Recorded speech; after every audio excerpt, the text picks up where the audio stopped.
about that, actually, but not on this. I am. Good morning. It's Friday, TGIF. We were just chit-chatting about some important things because I have Adam Schwend here. Hello. Good Hello. morning.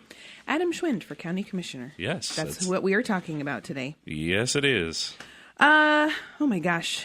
Well, let's talk about housing because that's what everybody wants to talk about. Right to Final Jeopardy. And you were kind of a big opponent of you were the face of the opponent group, I guess.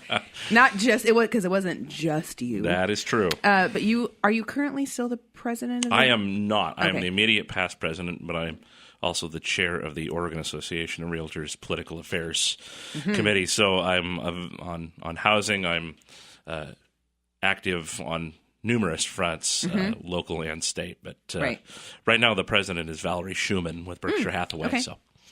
Well, you were the face, and you were the person that was kind of out and about talking about, because you were here with Aaron Scar. Yes. When you guys were doing, we're talking about was it last November? Last November, yes. Gosh, it does not seem like it was that long ago. No, it does not. So we're talking about the county excise tax that was on the ballot in November, which was not passed through. And I hear the county is still working on some things. They have a consultant that's helping them out and doing some other stuff. So let me circle this back around. Sure. You are elected commissioner. What are your plans with housing? Well, I think with housing, if anybody ever says, well, we're going to do this and then housing's going to be better, they're selling you a bill of goods. It took us a long time to get to where we're at. Yeah.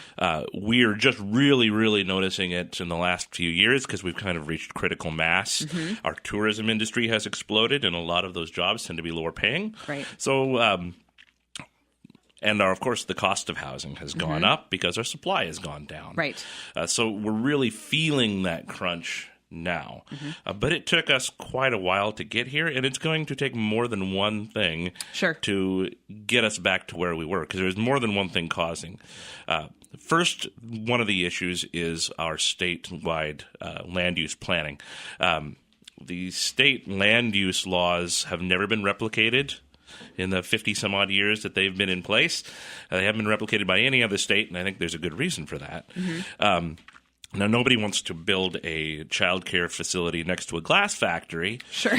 But I think one of the things that the commissioners can and should do is reach out to our state legislators, reach out to lobbyists, reach out to the bureaucracies and the agencies, and say, hey, we've got a problem here. Can we get some sort of relief? And show a lot of the research that the county has done. And it's good research. It's good information that we can use now to go to the decision makers in Salem and say, look at this. We need to rethink some of our land use policies. Let's do it. For example, we have to have a certain percentage over the next 20 years of industrial land. It has absolutely no reason. There's no requirement that we actually do anything with the industrial land. We may have no plans for any industrial land. We have to have a certain amount of industrial land in our back pocket. So as a whole county, there has to be a certain percentage that is deemed industrial land it's for no really random reason? The idea is that you're going to continue to grow in a certain way. And that's a wonderful idea in theory, but we have reached our economy has gone a different direction, and we now need less industrial land and more rural residential land. So that's the first thing is we need to work with our state partners and build those relationships. And because of my work on the state level, I have a lot of those relationships, and I would like to grow those and use those for Tillamook County. The other is our local system development charges and fees, and we need to be able to have money to develop and maintain our infrastructure. That you need that, and so we can't beat that up forever and say if that just all went away, we'd all be hunky dory. That's not true, but. A mutual friend of ours, Lisa, my business partner, Margaret, she's been telling me about she's building a house. And she has not put a shovel in the ground yet. And she has already written a check for over $30,000 in system development charges, geological hazard studies. And these have good purpose. I know people aren't just putting these things down for because they want to charge a whole bunch of money. Right. They're doing it with good intention. But now we've reached a point that those fees have gotten so high. And not just the fees, but the process has gotten so long and frustrating that people are just saying, I can't make this pencil. Builders are saying, we're not even going to try because we know that we cannot sharpen our pencils enough to make this work. Right. So we need to find a way to work together to figure out what do we really need to charge. What do we absolutely need? We have put pretty much the entirety of our system development, our infrastructure development, on the backs of builders, of folks who are building new homes. Right. Are there other ways to do that? Could we, instead of making people write a $30,000 or a $40,000, or in case of multifamily, sometimes hundreds of thousands of dollars in fees right before they even start to build, could we spread that out over a period of time? Yeah. That's happened in a number of places in our county, and it's worked. So could we, instead of demanding system development charges immediately, could we spread those out? I don't have all the answers to this. These are suggestions, ideas that we can start talking about, ideas from in the private sector. That's where I come from. Is I'm a small business owner, a real estate guy, developer, flipper, all kinds of stuff in all sides of real estate. But what we need to do is bring these ideas to bear and have conversations with all sides, with our private sector folks, our builders, the folks in community development. Let's all come to the table and let's figure out a comprehensive plan to deal with this, because I'm not saying we don't need the funds to maintain our infrastructure. We do. But what we're doing now just isn't working. Right. We have to do something different. Nobody's right, nobody's wrong, but what we need to do is do something different than we are now. And finally, probably a smaller thing is there are a lot of small districts out there, small like water districts that have maybe 4 or 5, 6, maybe a dozen people on those districts. That are being served by those districts, and they have to charge $5,000-$6,000 for a system development, for a hookup. They have to, because there's no other way that they're going to be able to maintain. Can we, as a county, facilitate maybe some of their consolidation? Not forcing it by any means, but are there some districts out there that are just ready to say, we can't do this anymore? Right. Can we combine them, or combine them with a municipality? Can we try to make it so that those system development charges aren't prohibitively high because there's no other option? Right. So these are just ideas. Like I said, I don't have all the answers. Right. But I don't think anybody does. Anybody who says, we're just going to do this and it's going to be better. The issue is just too complicated. Right. It's taken us a long time. Yeah, it's taken a long time to get here, and it's going to take a long time to climb out of the hole.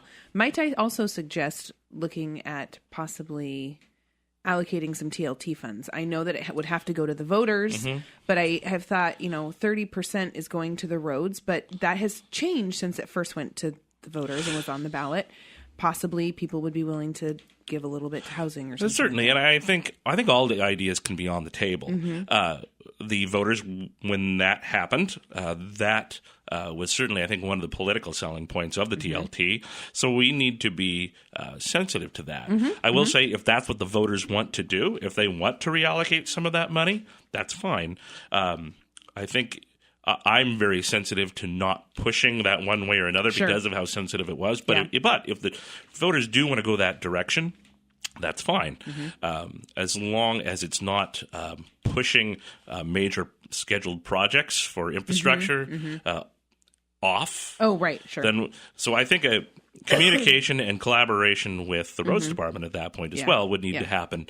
Instead, we just don't want to throw anything at them when they've got grant money tied up and planned. But certainly that is worth a conversation. And I think at this point, I hope we're all willing to say pretty much everything's worth a conversation. For me, the line is drawn when we are increasing the cost to build at the point of build. Right. That is the problem. And I get and this was the discussion, the construction excise tax. Well, it's just 1%. It's just $1,500. It's just that was the mindset that kind of got us to this point where we are charging $20,000, $30,000, $40,000, $50,000 or more for system development charges. So that for me is the bridge too far, is increasing the cost of building. Yeah. Can we do some sort of restructure of our system development charges that includes something like that, but spread ultimately out, lowers the cost of the point of build? Oh yeah, sure. Let's have that conversation. But our builders, our folks out there who are trying to fix the problem, they're the ones trying to fix the problem, and to dump more fees and more bureaucracy on them, I don't think that's the solution. I think that will ultimately cause more of a problem. Yeah. Good thoughts. Thank you. Those were good thoughts. Like, it's what I do every day. Yes, so, I'm sure. Yeah, you have a lot of thoughts. I do have a lot of thoughts on that. To take a quick break, speaking of building, we're going to talk about Rosenbergs. Where do you go to find almost anything you need for home improvement? I'll tell you where, Rosenbergs. Rosenbergs has been your local connection for anything you need to build and finish your house to perfection. Carpet, cabinets, paint, electrical, plumbing, nuts and bolts, fencing, windows, doors, and so much more. All those items in one place, but that's only part of the story. What really makes Rosenbergs your stop for home improvement is their people. Their knowledgeable, friendly staff is there to help you through any project. Any question from what paint you should use to how to install a new shower valve, you can get the help you need to do it right the first time. Stop by Rosenbergs today to rediscover what you've known all along. It's better to shop local and work with great people you can see every day. Build it, plumb it, wire it, paint it. Rosenbergs Builder Supply, Tillamook. So we're talking with Adam Schwend, who's running one of the Six, yep. Six of us. We'll have the rest of them on in the coming weeks. Candidate for commissioner. I'm a little froggy in my throat. That's all right. We only have 15 minutes left. Oh, okay. Sorry. We talked a lot about housing. That's an important issue. I know it is. And it's kind of like on everybody's, I see it on Facebook all the time. People looking for houses and looking for a place to live, and Aaron and everyone else will tell you it's a problem. For sure. And it's a problem that I see every single day. People, and it's not just we don't have enough houses problem. It's an economic. It's an economy problem. So it's, like I said, this issue is so complex that it reaches into every part of our community, and one solution isn't going to be enough. It's definitely not a one size fits all. No, not at all. Yeah. Speaking of the economy, I know you wanted to talk about economic development. Always. Yes. Let's talk about it. Okay, let's talk about economic development. So that's probably an issue that every candidate for commissioner and councilor and mayor and dog catcher has had to talk about for as long as the county's probably been in operation. And we just talk about economic development. It seems like it is a just catch-all for a lot of things. And you had 10 people in a room and say, what does that mean to you? Yeah, what does that mean to you? You get 10 different answers. Yep. And so when we're saying we need economic development, I think we're getting ahead of our skis a little bit. I think the county needs to continue to fund economic development. We need to continue to be thinking about our future. But I think what we need to do first, as we're funding economic development, is to set priorities. What is it that we want to do with economic development? And if we don't do that, whoever we charge with economic development is going to be doomed to fail because they don't have a set of deliverables that they need to actually be expected to bring. So what I would like to see as commissioner is to convene a group of business leaders, of the commissioners, a liaison from the commissioner's office, small business leaders, large business leaders, chambers, and let's sit down and over the next 5 years, let's figure out the top 5 goals in economic development. What are they? In order, let's do these 5 things. And then let's go out to our communities. Let's have open public meetings, saying, here's what we've come up with. Some forums of... because we don't have enough forums lately. Right. Which we'll talk about in a minute. Yes, indeed. Let's go out to South County and North County and Central County and the beach communities and say, here's what our ideas are. Mm-hmm. What do you think? Right. And then after that, we compile this, and we have then a set of solid goals. And whoever we charge with bringing economic development to Tillamook County, they have a set of deliverables. They know what their job is. You go do these 5 things. Mm-hmm. Now, how you do it is up to you, and that's why we're bringing you on to do this. But this is what our community wants. This is our vision for our community. Mm-hmm. Right now, I feel like it's a bit of scattershot. Mm-hmm. I think there's a lot of great people doing a lot of great things. But if we can narrow the vision, if we can narrow the vision and say, this is what we're going to do, this is what we expect our leaders in economic development to do, go out and do it. I think we're going to see a good amount of results, as opposed to just saying, go do economic development. What does that mean? Does that mean bringing more businesses in? Does that mean growing homegrown businesses? Does that mean growing wages? Does that mean what types of businesses are you wanting us to bring in?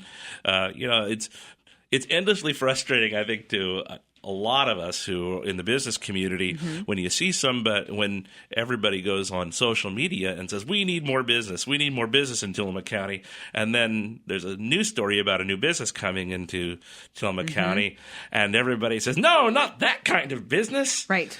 We have too many coffee shops. We have too many taco trucks. You know what? We have too many blah, blah, blah. I don't want to be in a world where people think there's too many tacos. I've eaten a lot of those, and they're all delicious. So keep it up, folks. Yes, that's funny. There can never be too many tacos. No, that's blasphemy. Never. But yeah, it's very true. You do see that when Dutch Brothers announced that they were coming. There were a lot of people that are super excited, but there were a lot of people that said, "We really need one more coffee shop." Hey, if they think that they can hang in the business of having, however many little coffee carts we have around here, and everybody banks too. Remember when Oregon Coast Bank came down? There were folks who just were so upset that we had another bank. Well, banks can bring good jobs. Sure. Yeah, of course.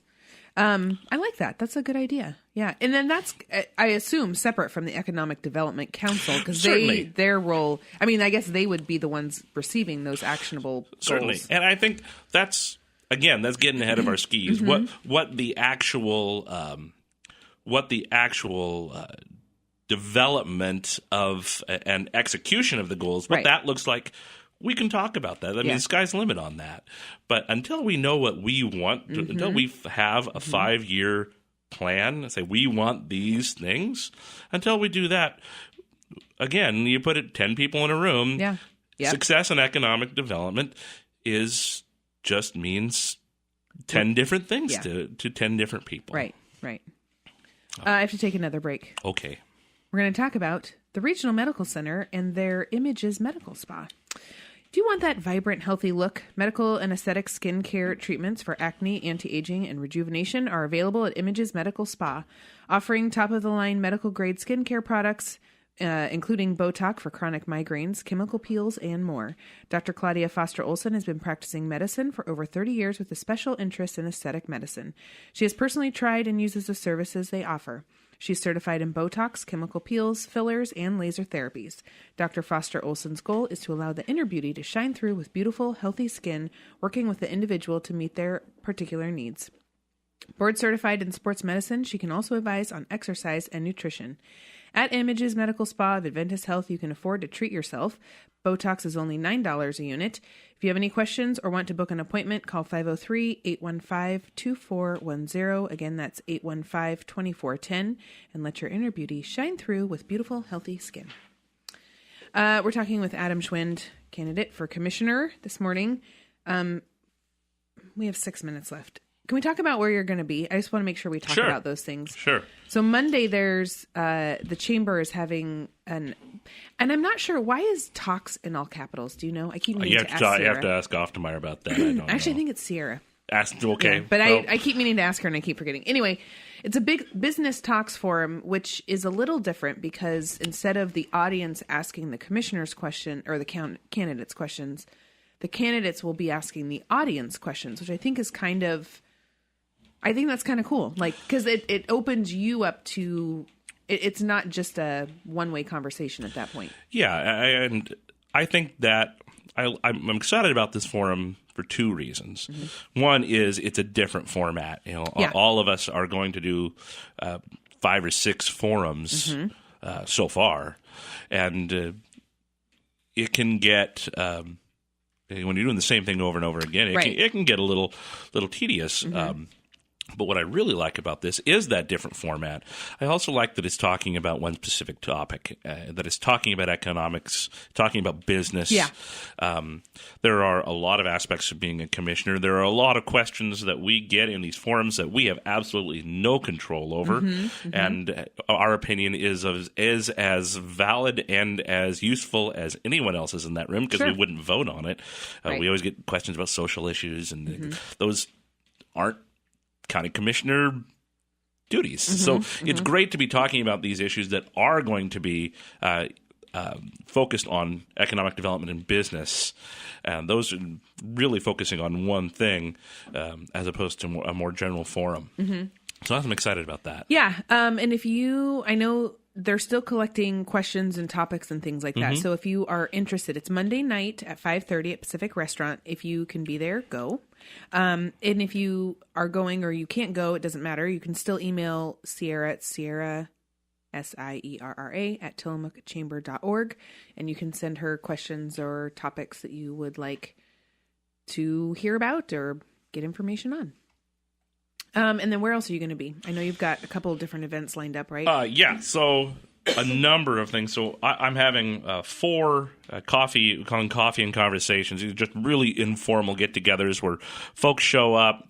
We'll talk about anything under the sun, have a cup of coffee and a cookie, and sit for an hour or two and talk. Do you have to say Friday at 5? Maybe I would like a cocktail and not some coffee? You know what? We can have an after party. How about that? There we go. Okay. So we have one on April 4th at 5 o'clock at the Kiwanda Community Center down in Pacific City. That's next Wednesday. April 9th, which I believe is a Friday. Monday. Is a Monday. Mm-hmm. Oops, at the Pine Grove Community House in Manzanita. And then April 13th. That is a Friday. It's Friday the 13th. Mm-hmm. I remembered that. Oh, yes, it is Friday the 13th. Started contemplating if that was really a good idea. At 5 p.m. in Tillamook at the Swiss Hall. Mm-hmm. Then also, there's a number of things that are... a bunch of us are probably going to be at. Mm-hmm, yeah. The different groups usually have forums. Yeah. So the Home and Garden Show, I think most of us are going to have booths at the Home and Garden Show. That's the 7th and 8th on Saturday and Sunday. Then we have a forum out in Oceanside on the 14th. I believe that's at their community center. Then the Bay City Arts Center is hosting a forum on the 15th at 12:30.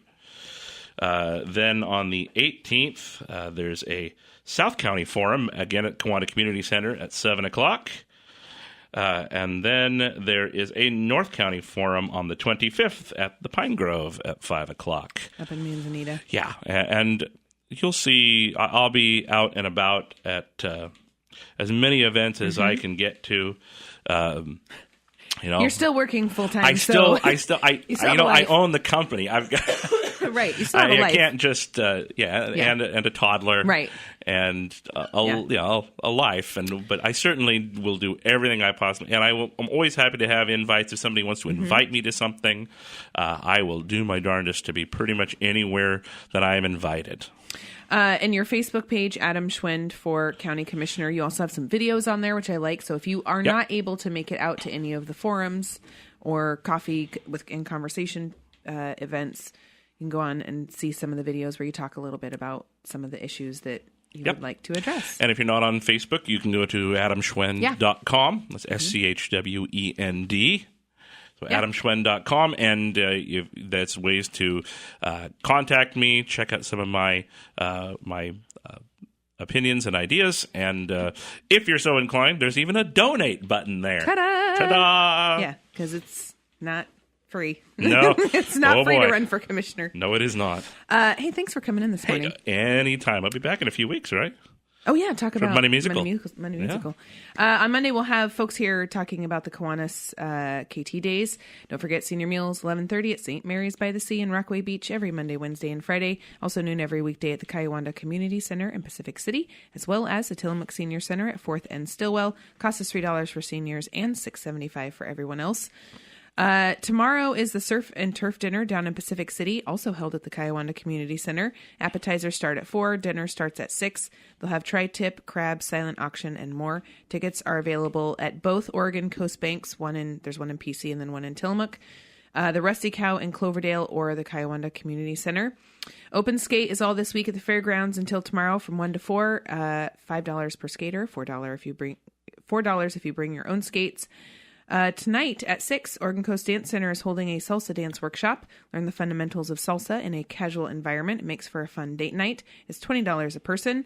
And Easter is Sunday, so here are all your Easter egg hunts and activities. Ooh, Maria told me about one on Saturday at the fairgrounds. I'll tell all the other ones, and she'll jump in there in a minute. Rex Champ Field in Nehalem, Saturday. 10:30, they're having an Easter bonnet contest, and at 11, they're having the Easter egg hunt for kids up to age 12. The Blue Heron is having an Easter egg hunt from 11 to 1. The Tillamook Elks at their Elks Park south of town is 12 to 2. And Rockaway Beach Parks and Rec at the Parks and Rec District, 12 to 4. And happy birthday to Rachel Cloud and Joel Stevens. Did you get it?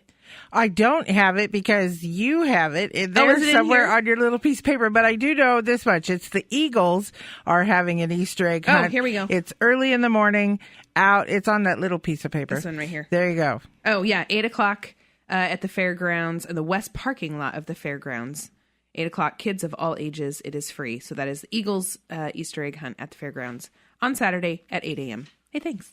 Adam, thanks again for coming in this morning. Anytime. And thank you, Tillamook, for listening.